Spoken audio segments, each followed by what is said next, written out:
in-service to all destinations is delayed. Once again, the Victoria line has resumed service to all destinations was delayed.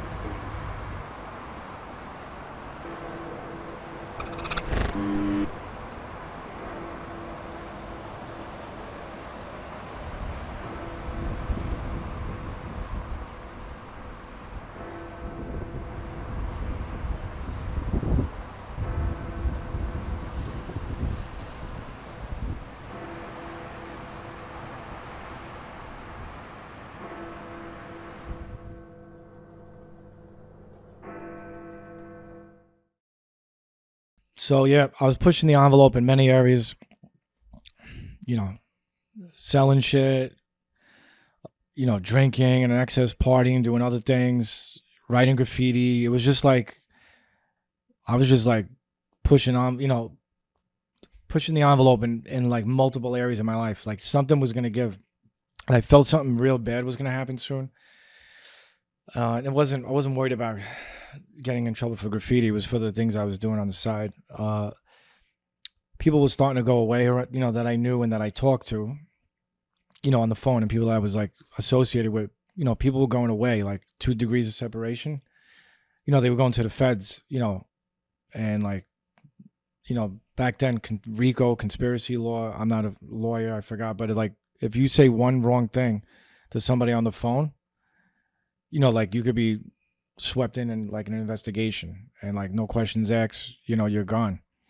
And I just felt like people were dying, like around me. A couple people passed away. Like weird shit was happening. I just felt, I don't know if it was like intuition or spidey sense or something, but I knew like I needed a change in my life. This was not working. I didn't like the guy I became. I don't know, you ever look in the mirror? Well, you're young, but you might go through it one day.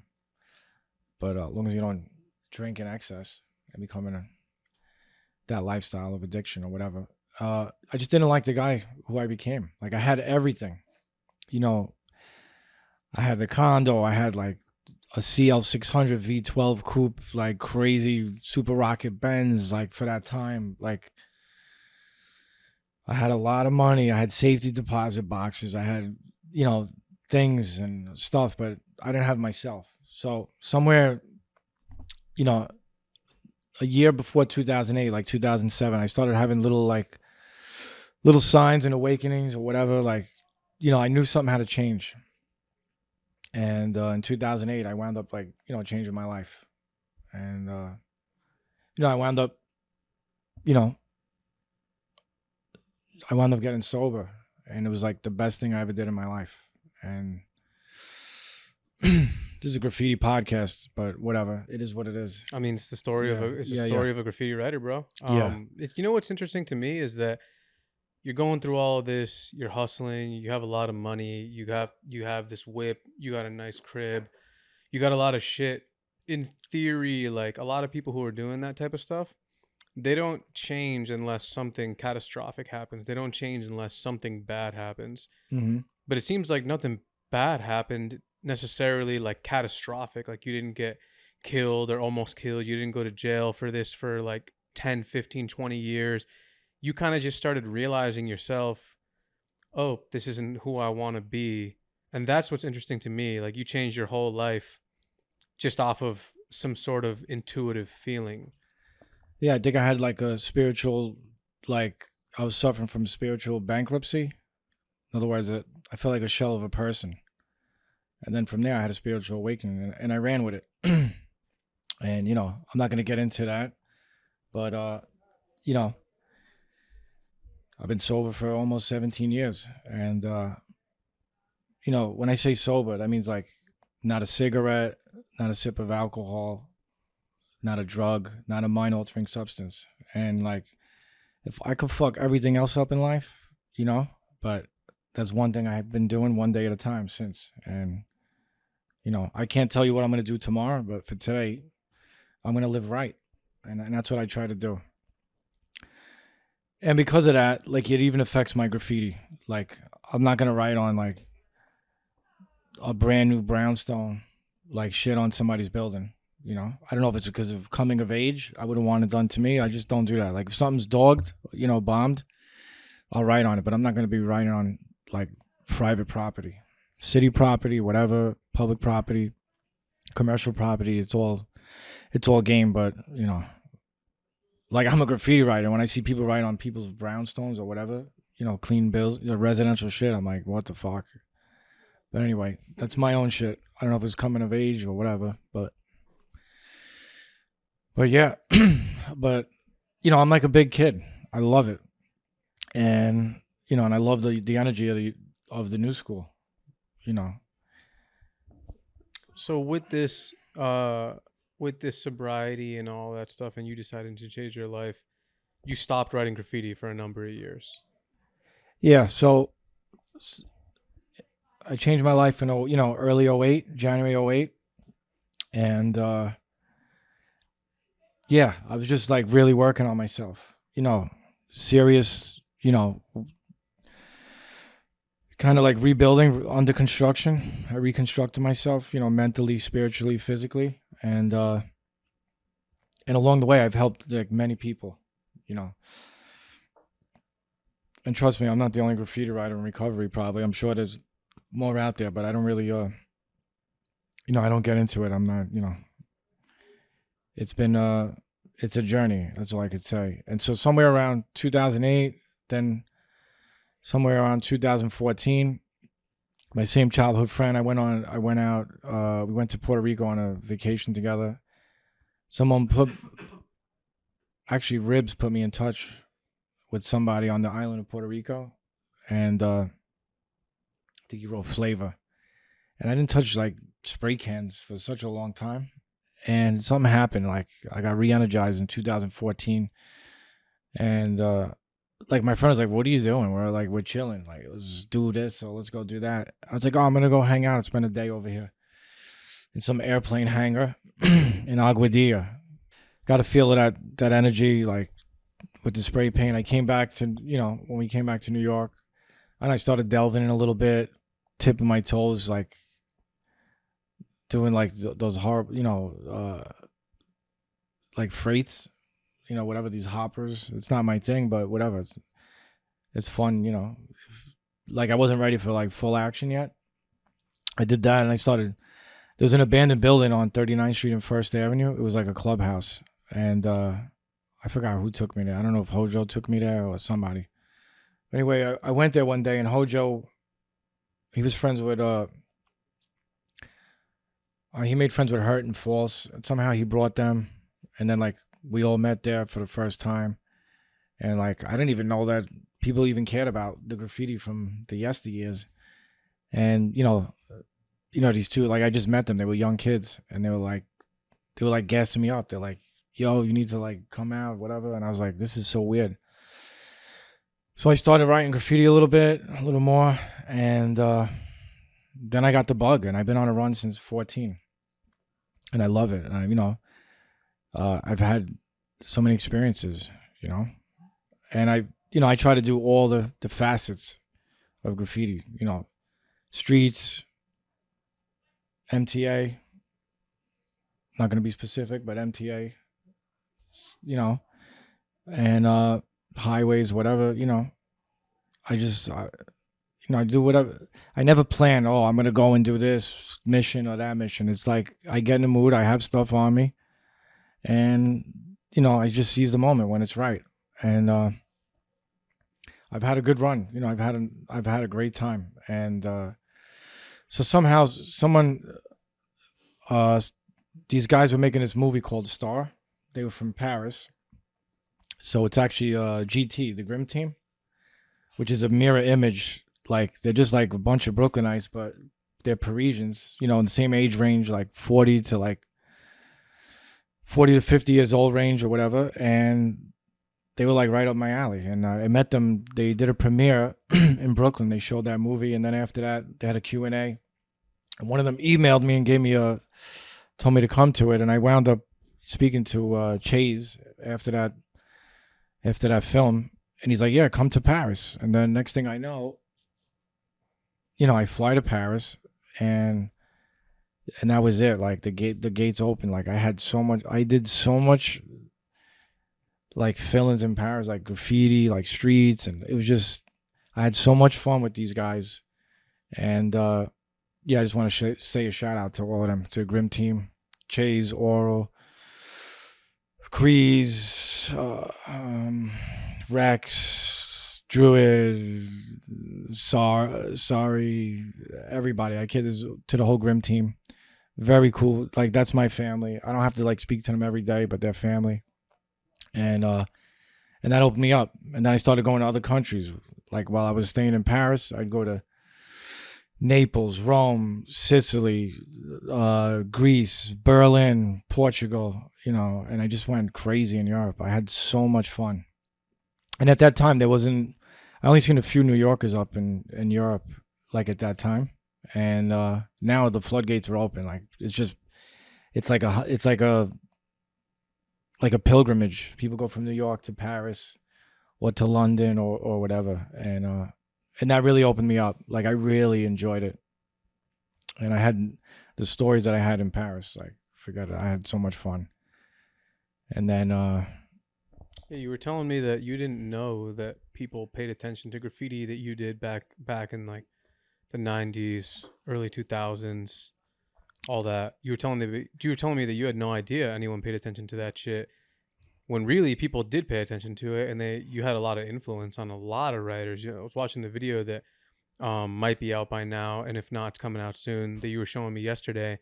And Post was talking about how, like, seeing you hit motion, seeing you hit the elevated platforms, that influenced not only him, but a lot of people from that generation. And then even when I started writing graffiti, me and my friends, you know, I was very aware of you as a graffiti writer, even just through watching State Your Name.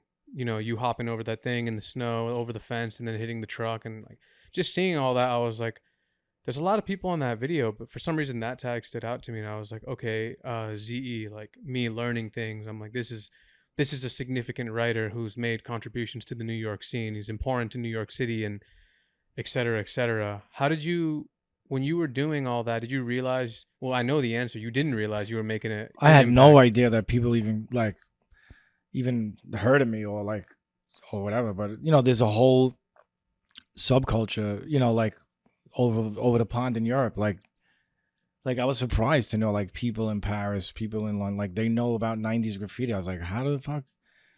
You know, it's like, I don't know, it's like comic book collectors, you know, like the graffiti, you know, graffiti writers nerd out, and like they know about like stuff. Like, I had no idea, you know. And it was cool to know, like, it's nice to be part of a New York tradition or a staple of graffiti in New York. You know, I love it. You know, I'm so like New York City prideful, and you know, and I love, you know, that's why, like, I get, like, over the years when I see New Yorkers going over New Yorkers, you know, it fucking makes me so upset. You know, it's like I get so angry over that. I'm like, why the fuck are we feuding with each other? Like, you know, take your city back. Like, fucking, you got all these out-of-towners coming here, like, killing shit, and you guys are going over each other. Like, what the fuck, man? You know? And I guess it's just what it is. It's, you know, I think graffiti writers have, like, super egos with low self-esteem. You know, I'm not taking myself out of that picture either. I just think it's a common little factor, but I keep mine in check, you know? And, like, I don't go over nobody. You could have been a toy that started yesterday. I just don't go over you. Like, that's just the way I am. That's my, like, the way I walk and navigate, you know. I'm no better than the next person, you know what I mean? But anyway, you know, not everybody has that mentality, you know, but, so yeah, I had no idea, you know, like, me and all the kids I grew up with had influence, you know, and it was kind of like, you know, it feels good to know that, you know. It's kind of like, almost feel like in the graffiti world, like us, like late 80s, early 90s guys are like the same way, like I'm obsessed with 80s, late 80s, early 90s hip hop.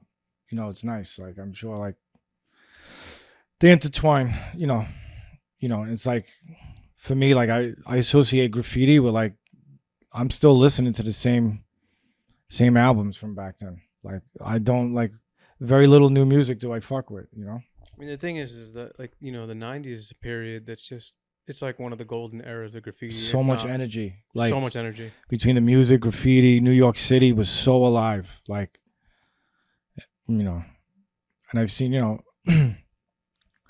I've seen a lot of crazy shit, you know, and but yeah, so I went to John Dewey High School, which is like, it's not in Coney Island, but it's not in Gravesend. It's by the Marlboro Projects, and you know, I went there. There was a whole bunch of graffiti writers there. Dom's KOC, that's where I met him. HOJO, before HOJO wrote HOJO, he wrote Merc, MERC. He was there, and you know, we became friends, and he introduced me to Rush, and that's how that, you know, how we all got started. Kel was there, Kel 5Mage, Dart. All you guys went to the same school. Yeah. This guy Alexi had a crazy like hand style tag. This kid Fool, FOOL. I don't think I mean, most importantly, Dro, ACC. So like, we were in class together. We would like play hooky. Like, Dro really like, you know, got me like to go out of the neighborhood too.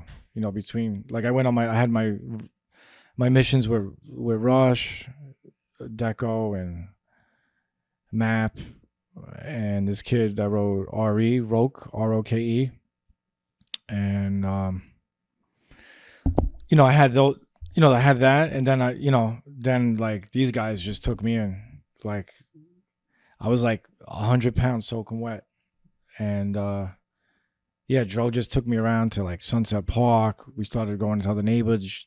Really like showed me how to rack, and then introduced me to the rest of the crew.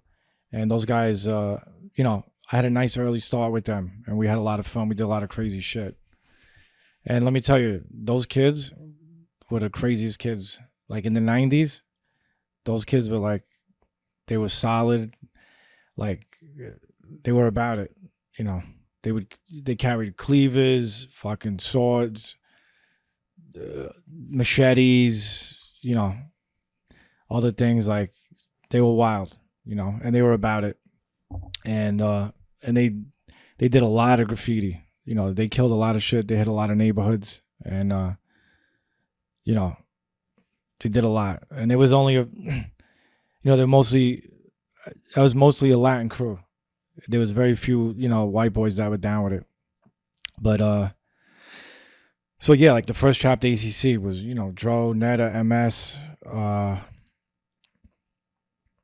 Ribs, myself, Date, IE, Neek, Curse. You know, there was a lot of heavy hitters. Tez, there was a lot of heavy hitters in that crew. And then, you know, time goes on, people move on. But those kids killed shit. And then when Dro came back out, like in the 2000s, he went on a crazy run. And now look at Netta. Netta's going crazy. He's everywhere. And yeah, that's like, that crew's been around a while. But tell me about the violence in the scene back then, not just within graffiti, but within New York. The stick-up kids, boosting crews, having to, you know, be careful with what you wear and who you're with when you're going around, because if you're wearing something that's too fresh on the train, you might get jumped. My God, forget it. Yeah, like back in the day, you had like the low lives on the D line and the Franklin Avenue shuttle. Like, they would just vic you. Like, you know, like like I wasn't a polo head, but you know, I had a few nice pieces that I didn't pay for, and I would go to Macy's, you know, Racket or whatever. But I wasn't really like a polo head, but I had a few nice pieces, and you know, if you got caught on the train, you were done, you know. And there must have been at least 20 times, like, I was 100 pounds, skinny white boy, you know. Do you know how many times like I got the pass? You know, like they would just give me the pass for some reason. I don't know, maybe whatever, like I would get the pass. But there was a few times I didn't. And you know, you never knew, like taking the train in the 90s, like it doesn't matter what train it was. F train, D train, Q train, B train, N train. You know, taking it from South Brooklyn and going into the city, like you were risking your life. Like at any point, you know, you could get jumped for no reason. If somebody just don't like, you know, they don't like your face. It was crazy. It's between between the graffiti element and the street kid element. Then in my own neighborhood, you had like all mob wars going on. You know, I grew up in Gravesend. Like you could walk down the street like a block underneath McDonald Avenue on the F train. Like they were finding bodies every other day. You know, underneath the train or in like down side blocks. There was stolen car central, Gravesend. You could actually, you want a car, you could just, you know that block has cars, you know, with cracked columns. You just get a screwdriver and you have your own vehicle for the day. Like it was normal. We were teenagers. We would just know, all right, go on East 2nd, go on East 1st Street and right off McDonald Avenue by Kings Highway Avenue. Like, you know, like that's the block where they park all the stolen cars. All you need is a screwdriver and you're in business. Like we're like 14 years old, like putting phone books on underneath, stacking phone books so we look tall and just cruising. That was crazy. That's what I miss. Like that, those times will never come back because everything's electric, computer, like things were wild. But anyway, there was so much violence going on between Bensonhurst, Gravesend, and Bath Avenue. Like all these crazy, like legit mob wars and like people that were trying to get into the mob. It was like they always found people, like pieces of people or just people just done, shot, you know, in back of trunks. Like it was crazy. So you had all that craziness going on, neighborhood crazy. Then when you're on the train, you're in the, you know, the New York City culture crazy. Like it was just nuts. And yeah, I mean, but people that were normal, that came from like normal families, went to school, went to college, went on to be professions, you know, to whatever profession it is. And, you know, but a lot of kids that I grew up with, you know, like people are dead. There's like jails, institutions, or death. Like that's what, or suffering, you know, or just in some kind of like purgatory state. You know, I'm so happy that like graffiti saved me because I might have went into a different world, you know, I don't know. So like graffiti saved me because I always like, that was more important to me than getting high, you know, or other things. But, you know, I got involved in other things that could have got me, you know, locked up for a long time or killed, you know. Like if you made money, people knew in the neighborhood. So like not only cops you have to worry about, you know, people pushing down your door with masks on and taking your shit or killing you, you know. If you're holding like a few 100,000, people, a few 100,000, whatever, like 50,000, 100, 2, 3, 400,000. If you're holding a lot of work, people will push down your door and kill you. Like they don't give a fuck. So there was a lot going on. But anyway, I don't know. I'm going on a tangent. How do you think that all that shit going on affected your mind and made you who you are? I don't know. I felt like that was like my old self. I shed it. You know, we're always shedding skins of like old self, old behaviors and patterns. And like I never want to go back there. Like I experienced it. It's you know, I've had, you know, I'm on my second life now, my second lifetime. I've had a whole other life, and I love this life. You know, I would never go backwards. You know, with that stuff. And you know, for me, I want experience. Like for me, my highs now is like breaking down, having a meal with somebody, talking about some real life conversations. I don't want to know like what boat you're getting, what car, what Rolex. Like I want to know like where you traveling to, you know, are you know, what's like, how you working on yourself? How'd you get over this thing or that thing? I like substance. Like I don't like shallow shit, you know, except sneakers. I like sneakers a little bit. How different would you say the person you are today is compared to who you were when you first started writing, when you were hustling and when you were drinking and driving, when you were partying, when you were doing all this stuff? How different are those two people? Oh, I'm light years. This is not even like when I run into people I haven't seen in a while, they don't even recognize me. Like they're like, I'm light years away from the old self. And you know, and people still tell me when I run into people I haven't seen in a while, they tell me, oh, remember the time you did this crazy thing or this? Like I'm still getting aftershocks, you know, of stories of things I forgot that I did, ridiculous things, you know, while under the influence of alcohol and other shit. And, you know, I'm not even embarrassed because it's not me anymore. You know, I can't change the past. I can't control the future, you know. try to live in the present, you know. I know it sounds cliche, but it's so true. Yeah. And you know, being in the moment and being present is the biggest gift, you know. And it's like, it's a shame because society's never there, you know. And that's why, you know, like, couldn't imagine not being sober or in recovery, you know, like missing out on life, you know, like just being in the wheel, like being a victim of what's next, what do I got to do, like, you know what I'm saying, like I'm never happy, like I'll be happy when I'm over there, when I get this, and then when I get that, you're not even happy, like always needing something outside yourself to make you full, and then when you get it, you don't even want it. But graffiti does it for me. You know, I enjoy it. I don't need to like go out all night on emissions till the sun comes up. You know, I bust a few tags out, nice chrome.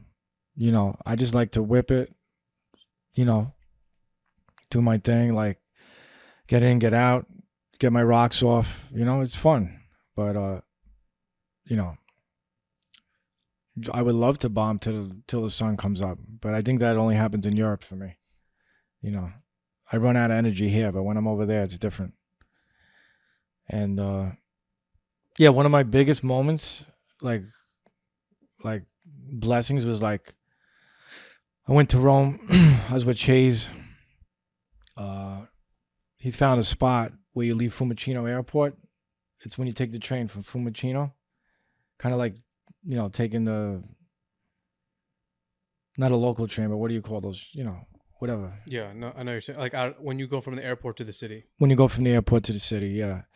He saw like a spot there, like when we that he wanted to do. So like, you know, we were in Rome. We did a lot of streets on that trip, like crazy amounts of, like all over the place. And he wanted to do the spot, so we rented a scooter, a freaking a Vespa, from Rome, driving all the way, like, so in between the airport and Rome is like all farmland, like flat land, you know, like country shit. Somehow we like Google dropped when we were passing the spot in the train. We went back from Rome on a scooter with him on the back. It was insane, you know, on a scooter, like in the night, and actually found like the location, like driving on dirt roads. Like we were like, I don't even know how we found it. Anyway, we did that spot. We were there for like a couple hours. We did a big block letter. And I remember driving back, the sun was coming up.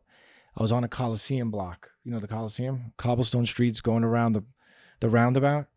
And the sun was just peeking over the Coliseum through. And I was like, this is like so surreal. Like, you know, to have done what we just did. And then like, you know, we were arguing. It was like fucking annoying, you know, have somebody on your bike for an hour straight riding on a scooter, you know, freezing. And then, but when that sun came up, I was like, this is what it's about. Like, to me, that's a spiritual moment, like taking in like, holy shit, like, yo, and we just like, this is amazing. You know, we just looked at each other like, this is crazy. And, I don't know, just so many, I got so many of those like moments, you know, in graffiti, traveling and doing stuff and all little things here and there. Let's talk about the video.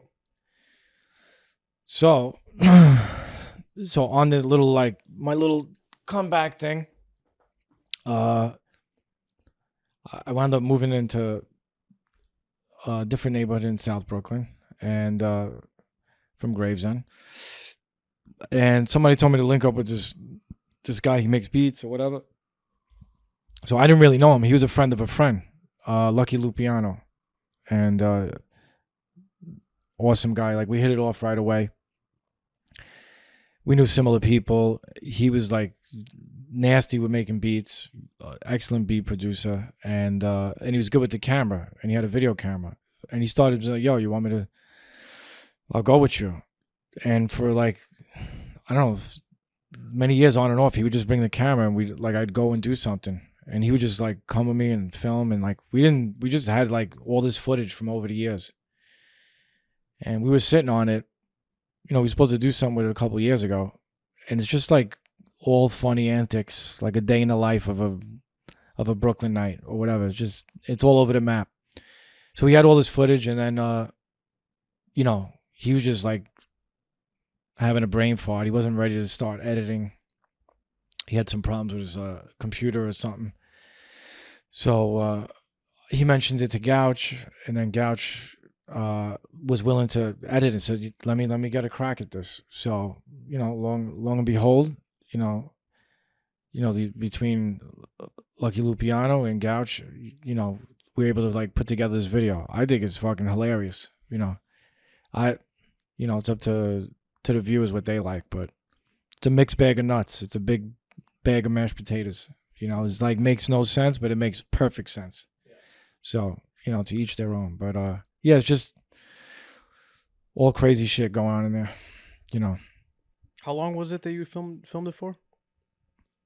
I think the video, over the years? Yeah. It's like footage from 15, 16 to like 21, 22. Yeah. And yeah, it's finally like, just want to put it out there. It's just, is what it is. But the beats are ridiculous on it. Like the beats are so good. So good. Yeah. And yeah, so these two made it happen. So, you know. Yeah. I saw it yesterday. It was really good. The beats and the footage go along perfectly together. It looks super original. It just looks like a video that y'all made with not too many external influences, just doing what you want to do the way that you want to do it. And the thing that I like about it too is like a lot of it is it's just you. Like it's meaning that it's your friends and people that maybe a ton of people don't even know, but you know them and you fuck with them, so they're in it. It's more like if you know, you know. It's like if you're in the know, then you know. And yeah, and it also was like a little ode to like videograph and forbidden art. People probably never heard of forbidden art, but that's the video where I'm. That's what Post was talking about. Yeah, me and Rush. I don't know who met ID first, but or how it happened, but we met ID, UGG. He was from Queens, and he was working on a video, and he asked us to be in it. We had no idea, like, you know, I'm so happy that we did that. It's like it captures the moment. It's around the same time as Videograph 1 and 2, and yeah, and we're like hitting stations, and I'm jumping down on the tracks, doing motions, you know, really wild, like fucking in your prime years type of shit, which I still do. Yeah. But that's another story. And yeah, so what was it like hitting trains back then? When did you hit your first train? So the trains got buffed in '88, and then there was like a clean train movement that was going on along with Videograph, and you know, all RIS, Van, AOK, RIS crew, all these guys, Ghost, they were on like clean train missions, and those videos were out, and we were young then, and that's what we saw. Like us as teenagers, you know, that got us amped up, seeing all that clean train stuff. And then I got addicted to like, you know, doing clean trains back then. And also rest in peace to Date. You know, like I started doing motions, you know, first, and I got addicted. Like motions were just an everyday thing for me. Like every day we did motions. Like on the F, we'd start on the F line on Avenue, Kings Highway. We'd move down to the N line on Avenue and Kings Highway, back and forth. So if like Vandal Squad come, we'd be already out of there onto the next line. Like in one day, we'd go to like 3 train lines until we would do motions until we seen them coming back from one full stop. And then we would stop once we saw the original ones that we did. So we did motions. There was a lot of layups in the area. You know, the F line, there was outdoor layups in between stations from like Kings Highway all the way to Avenue X. Then you had Cherry Hill layup was still there, which is the old D line, you know, between Sheepshead Bay and Brighton Beach. And there's many others. I'm just not going to like mention stuff. And yeah, I loved clean trains, you know. And then everybody, you know, like I was nuts, you know. I love doing elevated track motions, like hopping off, like actually literally jumping off the platform onto the elevated tracks, and then boom, just bouncing like a deer, boom, and just hitting the, you know, and then coming up like a cat, boom, right back onto the platform. Like I just love it. It's like kamikaze time. Like once you commit, like doing a motion hiding behind a tunnel, you know, in the underground, coming out of the wall and then hitting the train is totally different than jumping off a platform kamikaze style and just hitting. It's like the energy is like you're committed. There's no going back. And I love that rush. And there's a lot of kids in my neighborhood that would come with me.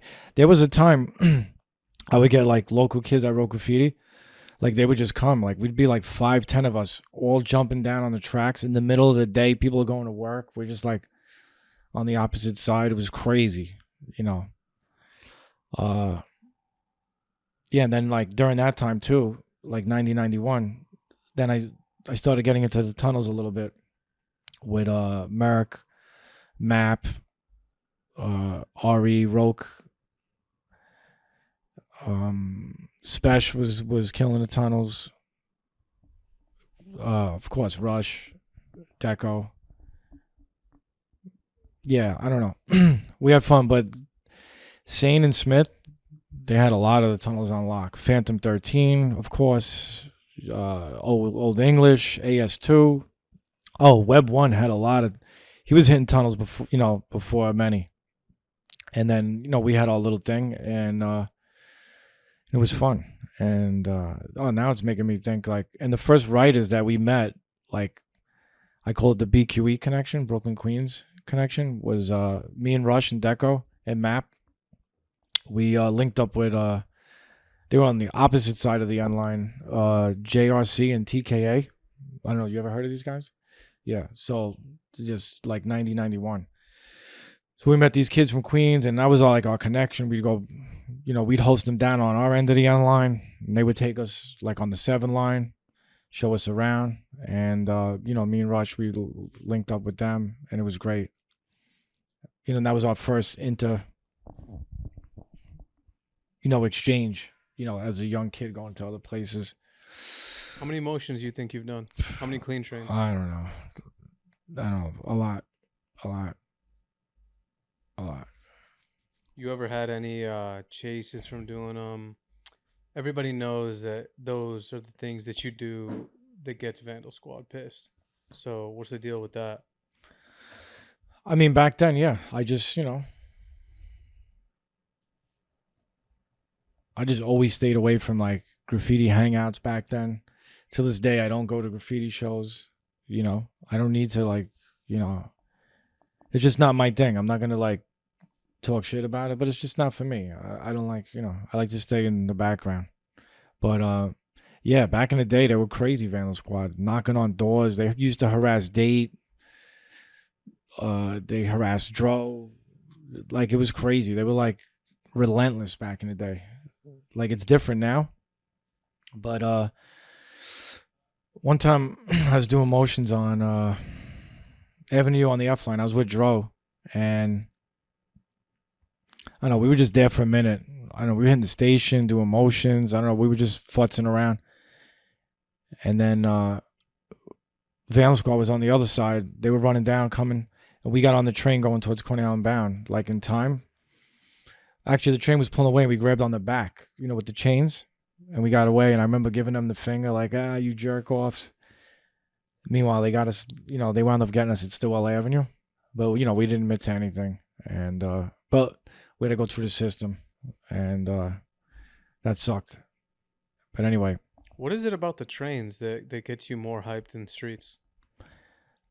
I just love the brake dust, the sound of the engine. I don't know, there's something about it. I don't know, it's like metal giants. They're like literally steel horses.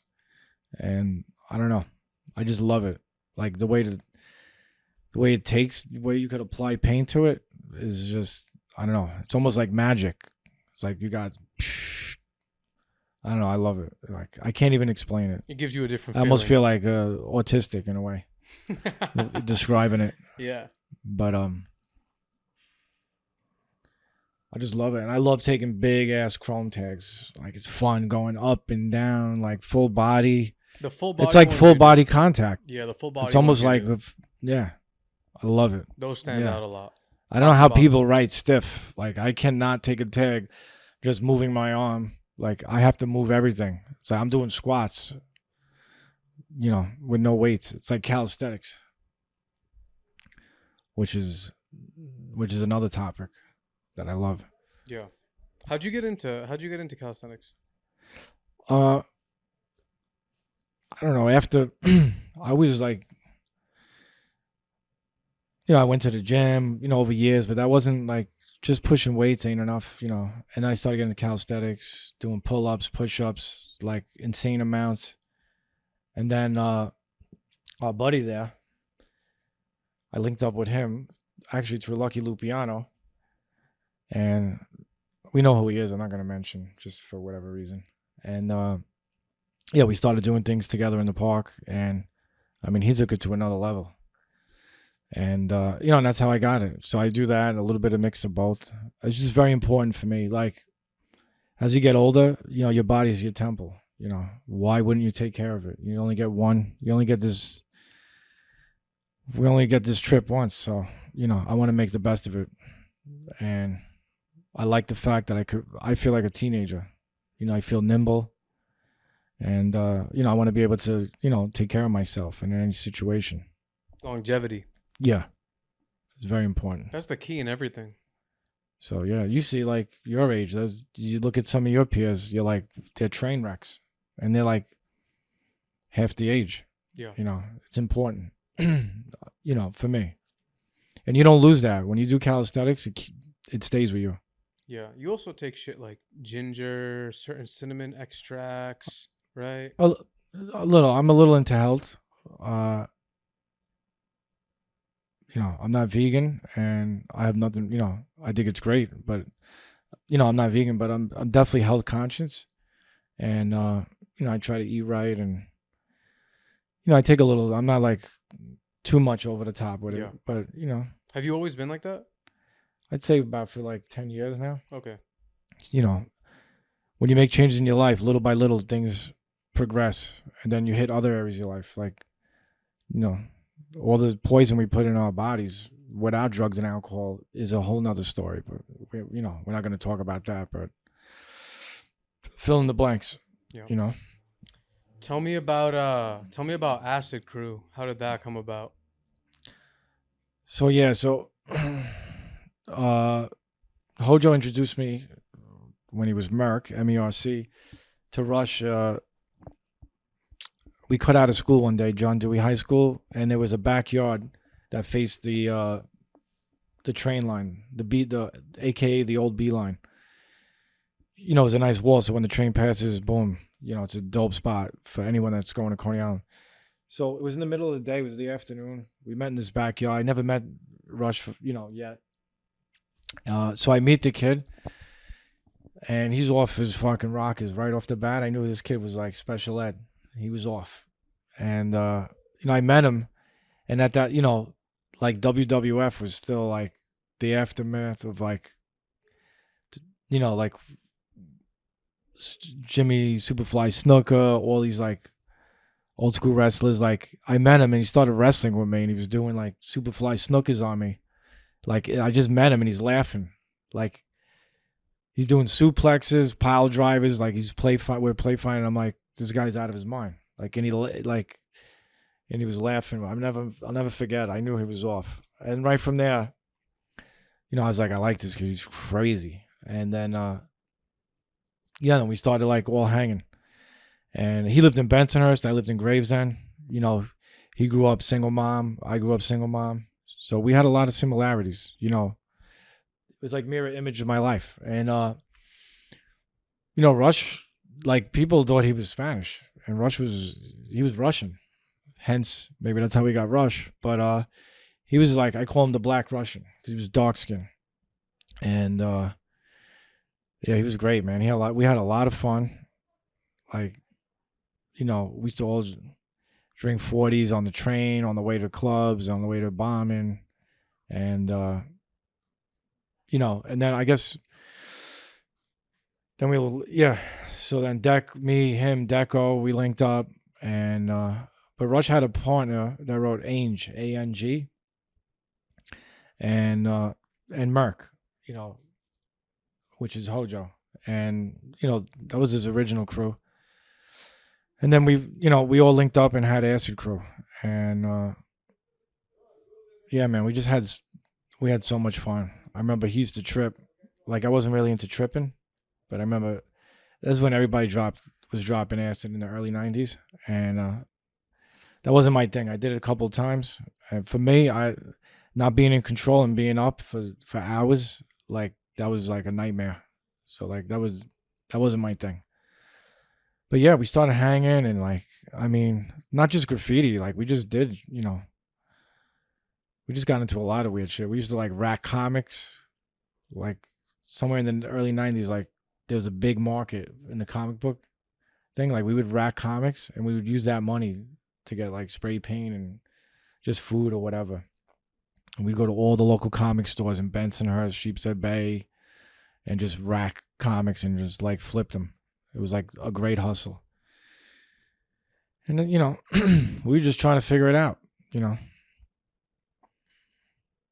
You know, we were not aspiring to be lawyers or doctors or dentists. You know, we were just enjoying the moment and trying to have fun. Wow. Do you look back on those times and reminisce? Do you long for the past at all? Or are you more so just living in the now? No, I don't live in the past, but I appreciate the past, you know. I'm not ashamed of, you know, anything that I did before. You know, the good and the bad. You know, I don't have regrets. I can't change it, you know. But I could change today and what I do going forward.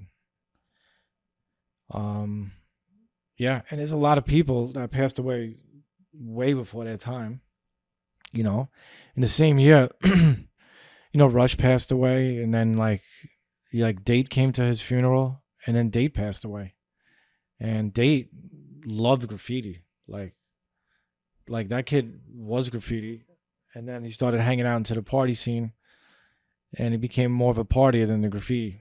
But you know, he loved that kid. Practiced so much. You know, I even got some influence too, you know, from him as a kid, and we had the same taste of music. Me, him, and Neek, we used to like go to Palladium Limelight, fucking dance for hours, have fun, do the pregame before the club, you know, drink 40s, practice throw-ups and all that shit. But yo, it's sad, you know. You know, tomorrow's never promised, you know. But yeah, who else?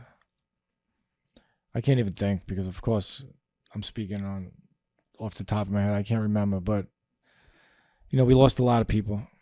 Oh, rest in peace, MS. You know, he was one of the youngest to go out of everybody, and my old buddy from my neighborhood, not the Co that's up everywhere, not Co from the Bronx. There was a local Co in my neighborhood that, you know, he didn't really go out, you know, like Wall City or nothing that. He's local, but you know, he was like one of the first people that passed away. And he used to do a lot of insides with Griffin, Shoe Dye. Like he killed insides with that. And yeah, he was one of the first people that we lost. And everybody loved this kid. And who else? I can't think, but anyway. How do you deal with the loss that comes with, one, time, and two, being involved within a scene like graffiti that has drugs, death, hustling, violence, stealing? All these things are kind of in the peripheral of graffiti, but also very much so a part of it. How do you deal with that loss? You personally. What, the loss of people or the time? The loss of people, and just like maybe the sadness that comes with that. Yeah, I just keep them. Well, I have a lot of pictures. You know, I always held on to pictures, not just graffiti, just in the moment hanging out pictures. So, you know, I hold them. Maybe one day I'll do a show where like just hang out pictures of everybody, like from like 88 to like 96, whatever pictures I could come up with, whether it's clubs or just hanging out in schoolyards, parks, train stations, or whatever. But you know, for me, the pictures is like, I'm very nostalgic. I love old school pictures, and like for me, like that's good. Like when I want to like think about somebody, whatever, I heal just from a photograph. It's good enough for me. Or I just keep them in my, you know, maybe they're still with us. You know what I mean? Yeah. You know, throwing, you know, or just keep their names alive. You know, I mean, you walk around the city after Rush passed away. I mean, look how many Rush stickers are all over. Like HOJO has kept his name all over the city, like on trains, everywhere. And, you know, and that's what you do. You said earlier that you were at one point in your life addicted to money. What do you mean by that? Oh, I was just like growing up and not having much and seeing, you know, seeing your family struggle, seeing my mother struggle. And, you know, with limited, like always struggling to make ends meet. And like when I saw that, I never wanted to deal with that. Never. Like I was like, so like I was always right off the, you know, as a young kid, like I was 14 years old, 13 years old, selling dimes and tin foils in Sheepshead Bay at a certain, on East 14th Street off Avenue Z. Like when weed was called Thai weed, you know, like in an aluminum foil, it wasn't even in bags. And you would sell like dimes or 20s. And I would be there from like 6 to like 9 o'clock, like 14 years old. I was not, there's no way I was going to like, there's no way I was going to struggle. So like right away at 14 years old, I was already like, that was the blueprint of what I was going to do later in life with like weed. And like I just never wanted to ever have to ask anybody for anything. And that's what I did. And, you know, from 14 till like 32, 33, you know, I just went bananas. You know, started out like on a street corner selling dimes to like taking it to crazy levels, you know, other levels. And I was almost going to like fly to Mexico, like to meet some Mexican dudes, you know, like, and like buy like in a crazy amount of bulk and just figure it out. But I was like, all right, I'm happy with where I'm at. I might have never came back. I might have been chopped up missing. But yeah, it was just that not having enough. And as I got older, you know, once I got sober, I realized I didn't need all this shit. You know, I don't need a lot. I got a roof over my head. I'm blessed. You know, I never skipped a meal. I don't need shit. You know, I just need I got myself back, and that's more than enough. You can't buy that. You know, you could throw, I know kids, I call everybody a kid. I know dudes that are millionaires and they're so unhappy. They're soulless. They're still seeking. They don't, you know, it's right here, you know? So, and I think you could do graffiti. Like people are like, how can you do graffiti and, you know, be responsible? Like, you know, if your house is in order, you could like play a little bit. That's what I tell people. Like, be like, how are you able to do that? How do you find time? Like if my shit is not correct, like my bills, like my life, you know, my emotional standard is not intact, like then I don't have time for it. But when everything's good, then, you know, that's how I do it. Like I can't do graffiti every day. You know what I mean? I have other interests, other hobbies. But, you know, when everything's okay, you know, then I find time for it. There's always a space for it. And it's always there for me. And that's why I love it. It's my escape. What do you equate success to? What is success to you? What is success? I don't know. Success is just, you know, being content is success. For me, being content with myself, being comfortable in my own skin, never having to wear like masks to, well, you know, for graffiti, maybe I'll wear a mask. But like what you see is what you get. Like I'm the same way, no matter who I'm in front of. Like I don't put on a show. Like I'm not an actor. You know, what you see is what you get. Like I'm so comfortable in my own skin. Like I don't try to be this guy, that guy. Like I love the person I've become, you know? And same thing in the graffiti world. Like it is what it is, you know? But you're very prideful of Brooklyn. was watching your video, and even the beats, like the beats were just shouting out Brooklyn every fucking 2 seconds. You know, the neighborhoods, the people in the neighborhoods that might not have nothing to do with graffiti that you interview because they're local people. Can you talk to me a little bit about that? Just your love for where you're from, and your pride of being from New York and being from Brooklyn, specifically South Brooklyn, Bensonhurst, Gravesend, and all that.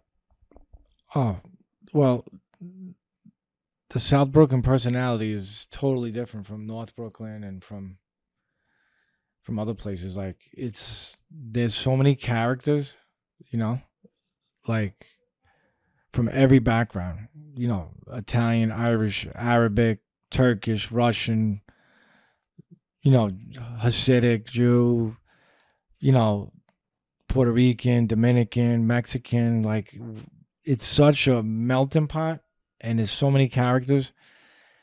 But I love the old school, like New Yorkers, like the old timers. I love them, and there's hardly any left. But I don't know.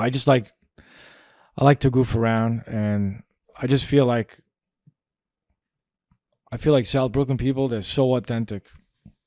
They don't care about what hype shit is out or what's that. Like, you know, what you see is what you get. And, you know, I vibe to that. I love, like, crazy. It's just like, reminds me of crazy old, like, Woody Allen, like, American Jews. Like, everybody's eccentric in their own way. Very Larry David-ish, you know. I know, I just love the mix. And I like how every neighborhood and like every section in every neighborhood has its own micro little ethnic, you know, thing going on. You know, I remember when Brighton Beach and Sheepshead Bay, like when there weren't even Russians there. It was Italian and Irish and American, you know, and Jewish and a little Latin. And now, forget it. That's like, you know, they call it Little Odessa. It really is like it. And yeah, there's some jokes in that video. What do you got going forward? What are you looking forward to? Just traveling. Like, that's what I like to do. I like to travel. I like to sit in coffee shops and people watch, you know? That's the best. I love doing that. I don't do it too much in New York, though. Oh, there's a lot to do. Like, this past summer in New York, I did a lot of people watching. This is the first summer I didn't go to Europe. I stayed behind, and I had such a great summer. I just got lost in my own city, taking those water taxis, you know, the water ferries, whatever. Yeah. Like, just to nowhere and just walking around the village, East Village, West Village, Soho, Uptown, this, that. What do you call that? The Cloisters up in Manhattan. I just got lost. And so many parks. And I would just, walking through parks. And I would just sit at cafes, whether I was on York Avenue or Hudson Street or whatever. Like, I had a great New York City summer. And there's so much, as much as I'm bitter about what New York's become, you know, with all the people from other states pouring in here, all the out-of-towners, the non-New Yorkers, like fucking gentrifying everything, you know, ripping apart everything. I still love New York. And there's still, like, you ain't getting rid of, like, there's a certain amount of us native New Yorkers, like, we ain't going nowhere, you know. And,